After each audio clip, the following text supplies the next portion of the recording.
Olá, seja muito bem-vindo e bem-vinda. Esse é o Educação 360 e eu sou Keison Cunha e vou estar aqui com vocês discutindo a educação, com foco a levar um novo olhar sobre a educação pública com qualidade social.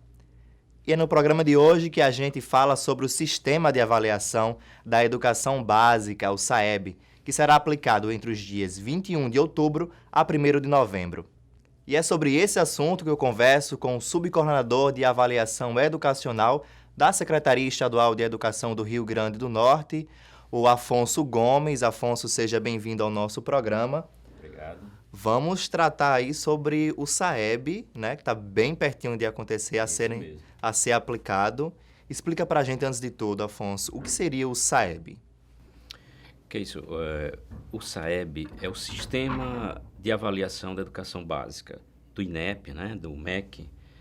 É um sistema oficial do governo federal que tem por objetivo fazer exatamente a avaliação de toda a rede, todas as redes de ensino. Então, entra no processo de avaliação rede municipal, rede estadual, rede federal e também a rede particular. Tá? Então, são avaliados... basicamente, hoje nós temos avaliação de língua portuguesa e matemática para os estudantes do último ano de cada etapa do ensino, ou seja, o estudante do 5º ano do ensino fundamental, 9º ano do fundamental e 3ª ou 4ª série do ensino médio. Esta edição, 2019, tem algumas particularidades, né? Nós também teremos avaliações aplicadas para o 2º ano do ensino fundamental, porém de forma amostral. Tá? Do mesmo modo, teremos também avaliação para o 9º ano, que além de língua portuguesa e matemática, serão testes de ciências humanas e ciências da natureza. Esses testes também serão amostrais. Afonso, explica um pouco para a gente, essas escolas, elas são obrigadas a participar do SAEB? Eu sei que elas são convocadas, né? São contactadas, mas acho que as pessoas precisam entender, afinal, qual a importância desse SAEB, dessa avaliação para as escolas. Elas precisam realmente, qual o papel desse SAEB no funcionamento da atividade escolar? O SAEB 2019, ele é regulamentado pela Portaria 366, de 29 de abril de 2019. As escolas todas do sistema de ensino brasileiro, elas são, como você disse, são convocadas a participar. Com um detalhe muito importante que vale a pena ressaltar. As escolas públicas, elas são também regulamentadas a partir de um decreto de 2005 ou 2007 sobre a participação na avaliação. O que é que diria o decreto? O decreto diz que as escolas, para poder terem o seu IDEB calculado, elas têm que participar da avaliação. Isso é uma questão natural. Por quê? Porque o resultado da avaliação é um dos fatores que entra no cálculo do IDEB. Quer dizer o quê? Que se a escola não participa da avaliação, ela também não vai ter um IDEB. Tá certo? Então, a gente tem que ter... As escolas, principalmente, têm que ter essa atenção especial, porque o IDEB dá ali todo o perfil característico da escola, né? Da situação da escola, né? Exatamente. Esse decreto, que da época, né, quando ele foi publicado, foi conhecido como Decreto Todos pela Educação também, né? Esse decreto, ele envolveu também a adesão de todos os municípios, todos os entes federados. Então, todos os entes federados aderiram, porque era condição para que os entes pudessem receber também recursos do governo federal, tá certo? Então, houve uma adesão sistemática de todas as redes públicas do país. As escolas passam a ser contatadas, né, através da instituição aplicadora, tá? Desde setembro, desde meados de setembro, esses contatos estão sendo feitos pela instituição aplicadora. Já há uma outra, um processo interno também dentro da avaliação, que é um processo amostral, em que cerca de 290 escolas aqui do estado do Rio Grande do Norte participam desse processo. Então, uma amostra de 290 escolas, das quais cerca de 80 são escolas da rede municipal, tá? Essas escolas são avaliadas, porém, elas fazem parte dessa amostra, que é uma espécie de um controle, uma seleção, né? Em que você avalia e toma como referência esses resultados com um critério mais rigoroso para também analisar os demais resultados que são aplicados a todas as escolas. Afonso, era isso que eu quero indagar mais, sobre quais são os critérios para que determinadas escolas sejam escolhidas. Existe algum parâmetro específico para o próprio INEP ter esse diagnóstico do estado do Rio Grande do Norte? Como funciona? No caso da avaliação amostral, bom, é importante que se diga, né? Temos a avaliação amostral e temos a avaliação que nós chamamos de censitária. Temos dois tipos de avaliação. Isso sempre foi assim, tá? Tradicionalmente, porque a avaliação amostral é uma espécie de controle, né, da qualidade sobre o processo censitário. Então, analisando um resultado e analisando o outro, você vai construir parâmetros mais fidedignos, né? Da avaliação censitária, isso é muito importante que as escolas tomem conhecimento. Participam todas as escolas que ofertem, no caso, o 5º ano e o nono ano do ensino fundamental, porque estamos tratando de redes municipais, né? Mas também para as demais redes estadual, federal e privada, entra aí também a 3ª e a 4ª série do ensino médio, tá? Então, as escolas que participam de modo censitário, todas elas precisariam ter, no mínimo, 10 alunos matriculados nesse ano ou série que está sendo avaliada. Não significa dizer que você tem que ter 10 alunos rigorosamente em uma única turma, né? Nós temos casos de escolas no interior, particularmente na zona rural, que muitas vezes você tem turmas muito pequenas, mas se você tiver uma turma pela manhã, outra turma à tarde, que somando tudo você tenha pelo menos 10 matrículas, e essas matrículas estejam declaradas no censo, isso é importante chamar a atenção. O INEP toma como referência os dados do censo escolar até o dia 31 de julho. Então, a base da aplicação foi extraída dali. Por quê? Deste ano.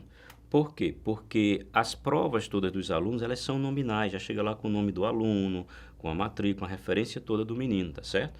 Então, e com a turma, com o nome da escola, tudo direitinho.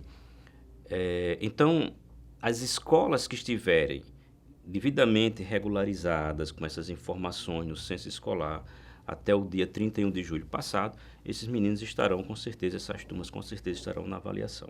Então, pode acontecer, gente, de termos escolas que tenham ficado de fora dessa base. Aí, por quê? Porque só foram lançadas posteriormente, quando o INEP reabriu o Educacenso, o sistema do censo, para os ajustes, né, que são necessários sempre fazer. Mas essa parte, depois do dia 31 de julho, essas escolas elas não entram mais, essas turmas lançadas posteriormente não entram mais.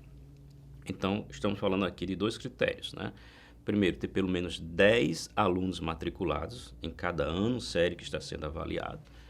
E esses alunos teriam que estar registrados no censo escolar até o dia 31 de julho, que foi a data de encerramento da matrícula inicial do censo escolar. Eu acho, Afonso, que chega aí também a situação de manter esses cadastros, esses dados atualizados, né? Tanto da escola, quanto do diretor. Como é essa orientação sobre a atualização desses cadastros? Extremamente importante o que você está dizendo.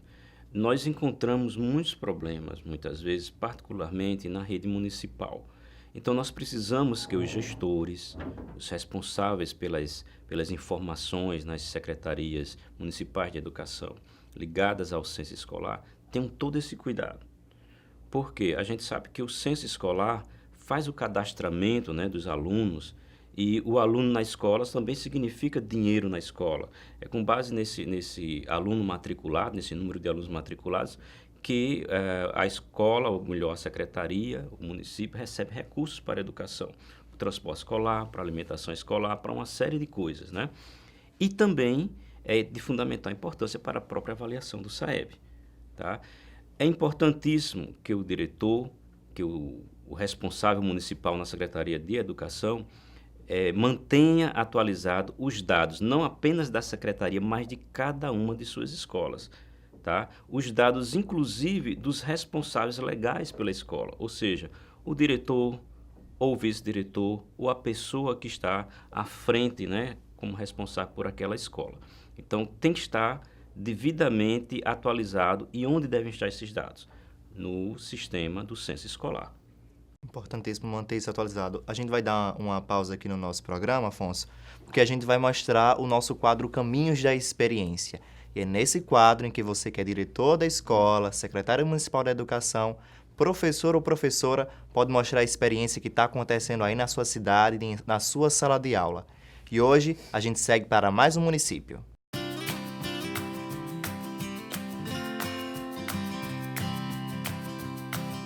A primeira edição do Café Literário da cidade de Lajes Pintada, do Rio Grande do Norte, foi uma realização de experiências voltadas na parte pedagógica com as escolas do campo e da cidade, na qual eles desenvolveram vários projetos.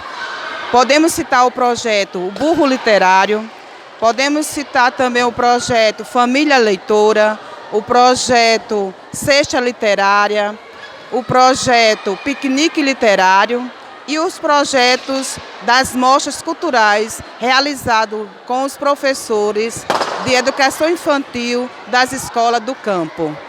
Então, esse projeto tem como finalidade desenvolver o hábito da leitura em todos os nossos alunados da rede municipal.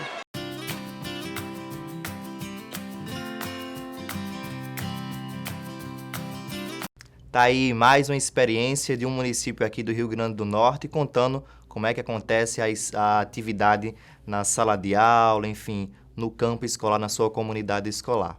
Você pode construir esse programa, pode construir esse quadro mandando o seu vídeo, gravando ele até mesmo no seu telefone celular, na horizontal. Esse vídeo deve ter até 1 minuto e pode ser enviado para o nosso e-mail. Claro, a gente vai exibir aqui no nosso quadro, no nosso programa. A gente aguarda a sua participação. Afonso, continuando essa discussão, qual o papel, então, das secretarias municipais de educação, da Secretaria Estadual de Educação, nesse contexto do SAEB? Eu acho que não só o SAEB, mas em todas as avaliações, né, que acontecem no âmbito dos municípios, nas escolas. Nós vamos verificar que todas as avaliações externas, né, promovidas pelo MEC através do INEP, né, que é o Instituto de Estudos e Pesquisas Educacionais Anísio Teixeira, né, é a autarquia do governo federal responsável por todas essas avaliações que ocorrem no país, tanto na educação básica como no ensino superior, como o Enem, entre outras aí, inclusive avaliações internacionais feitas em cooperação com outros órgãos, entes governamentais. O papel das secretarias, né, de fundamental importância, essa questão que se está levantando. As secretarias são colaboradoras, são parceiras, né? Todo esse processo da avaliação é feito exatamente naquele regime de colaboração, tá, entre o Estado, a União e os municípios. Até porque nós não temos acesso às redes se não for com a parceria das secretarias de educação, tá certo? Então, é de fundamental importância que os secretários de educação, junto com suas equipes, mobilizem as escolas, façam a divulgação das datas, né, das avaliações, do período de aplicação das provas, de como vai ser feito o contato com as escolas, tá? O portal do INEP dispõe de muitas informações. Ao se entrar lá na página do INEP, inep.gov.br, entrando na página no acesso lá para a educação básica, clicar em SAEB, você tem todas as informações, tá? São muito úteis. Então, para que uma rede tenha um bom desempenho, ela precisa também ter uma boa participação, tá certo? Para ter uma boa participação, é necessário que a Secretaria Municipal faça toda a mobilização, tá, dos seus estudantes, dos seus professores, para que as pessoas entendam que a avaliação é importante sim. Com a avaliação, a gente aprende mais, né? Porque a gente aprende sobre o que é que de fato nós estamos aprendendo, o que é que nossos estudantes estão aprendendo, o que é que estão deixando de aprender.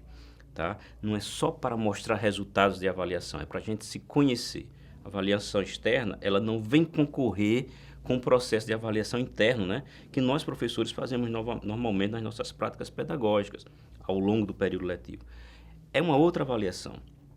Ela vem fazer uma leitura do processo de ensino-aprendizagem a partir de um olhar externo, mas trazendo devolutivas para a escola.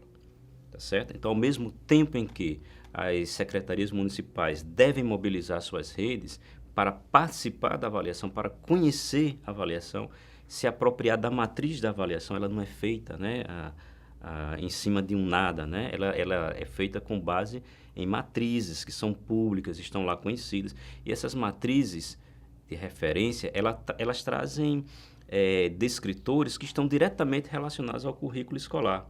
Então, são aquelas habilidades e conhecimentos básicos que não podem faltar para um estudante quando termina uma etapa escolar. Tá certo? Então, de fundamental importância, promover esse conhecimento na comunidade escolar. Afonso, esse resultado dessas provas, os municípios, as escolas, elas vão ter uma devolutiva, um retorno sobre esses dados? De que forma elas podem olhar esses dados e traçar novos caminhos para a escola onde eles vivenciam, né, as atividades cotidianas? O INEP consta já na portaria que eu mencionei, a 366 de 2019, ele menciona, ele informa que os resultados já estarão disponíveis de maneira preliminar para os gestores das escolas, né? Esses gestores, portanto, entrarão no sistema online do SAEB para fazer a consulta dos resultados das suas escolas a partir do dia 31 de maio de 2020, certo? E o acesso vai se dar exatamente com a senha que ele está cadastrado no sistema do censo escolar, ok?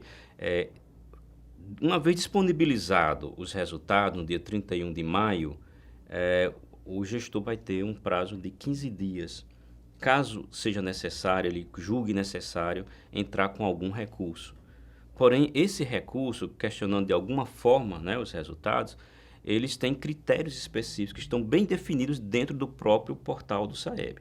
Então, os recursos só poderão ser feitos ali, não poderão ser feitos através de e-mail, de ofício ou de qualquer outro documento. Então, o portal já foi criado para que o gestor entre, verifique se enquadra em algum problema, se houve algum problema no resultado, né, no processo de aplicação, que requeiram atenção especial do INEP. Então, ele vai fazer o registro de acordo com o que é estabelecido na portaria e o INEP vai analisar se aquele recurso é pertinente. Afonso, as escolas que, porventura, não receberam algum contato, possivelmente existe o caso de alguma escola ter participado em um ano anterior e outro ano não, ela fica tipo, não fui ainda notificado sobre a prova do SAEB. Existe essa possibilidade? Como elas podem tirar essa dúvida se vão participar ou não? É um questionamento muito pertinente, que é isso. Veja só, a escola, como nós falamos, só participa se ela tiver pelo menos 10 alunos matriculados. Sim. Isso é uma regra de ouro.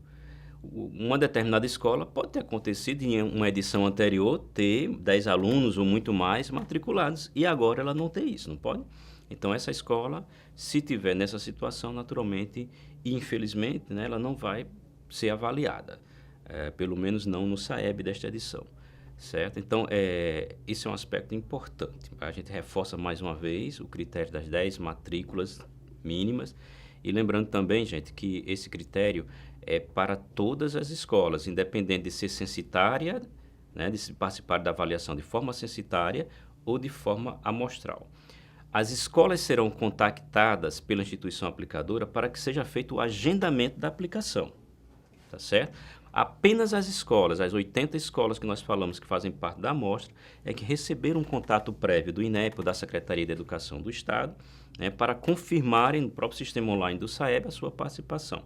Mas todas as demais só serão contactadas através da própria instituição aplicadora, já para conferir as turmas, uma data plausível para o agendamento dentro desse intervalo da aplicação de 21 de de outubro até o dia 1º de novembro, né? A gente ressalta que aqui no Rio Grande do Norte isso vai ser concentrado apenas entre o dia 21 de outubro e o dia 25, tá? Os dias seguintes a isso aí serão apenas para os casos específicos que exigem uma atenção especial. Mas toda a aplicação será concentrada na semana de 21 a 25 de outubro. Então, essas escolas elas já estão contactadas para receber, enfim, esses aplicadores nessas escolas. Exato, as escolas já estão todas contactadas, todas com o agendamento realizado já. Afonso, quero agradecer a sua participação aqui no nosso programa, tirando as dúvidas, né, que são mais que pertinentes e necessárias, né? Agradeço sua participação mais uma vez, sua disponibilidade em conversar com a gente e com os nossos professores e professoras aqui do Rio Grande do Norte. Deixe suas considerações finais. O convite é muito importante, né? A gente sente a necessidade também de colaborar, né? Estamos sempre à disposição para esclarecer, porque infelizmente esses assuntos eles não circulam normalmente nas escolas, né? E a gente precisa fazer com que a escola, que o professor, que o diretor, que o secretário de educação, toda a comunidade escolar conheça melhor, para que a gente realmente possa ter também um bom planejamento a partir dos resultados que as avaliações nos mostram. Obrigado, Afonso. Obrigado também a você que nos acompanhou aqui nessa conversa. Na próxima semana a gente está de volta com mais uma entrevista. Acompanhe as notícias, as informações nas nossas redes sociais, reveja esse vídeo quando quiser e a gente se encontra na próxima semana. Até mais!